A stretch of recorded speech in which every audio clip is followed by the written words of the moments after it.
বিদেশিরা দেখবেন, সবাই না কিন্তু, সবাই না, আমি সবাইকে দোষারোপ করছি না, অনেক কষ্ট করে। কি করে? অনেক কষ্ট করে বিদেশের বাড়িতে আমার মেয়ের জন্য, আমার মার জন্য অনেক কষ্ট করে। এরপরে বিদেশি বাদ দিলাম, চাকরিজীবী, চাকরিটা করেই তার জন্য। চাকরি না হলে আজকে তার বাবা ওই ছেলের সঙ্গে মেয়ে বিয়ে দিত না। যেটা বলেন ঠিক কিনা?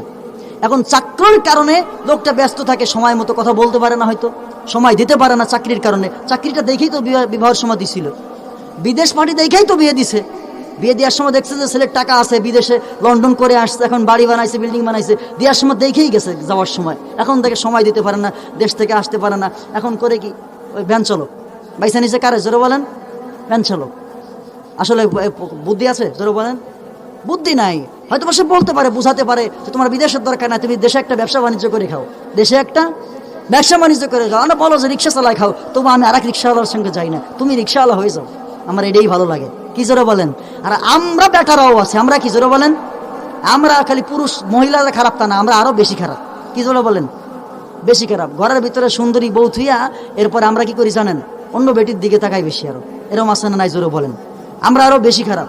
ওনারা তো যদিও করে, তাদের তো আমরা জানি যে বেকা করে তৈরি করা হয়েছে। কি করে? জোরে বলেন। বেকা করেই কি করা হয়েছে? তৈরি করা হয়েছে। অথচ তারপরেও দেখবেন তারা অনেকটা আমাদের থেকে ভালো আছে।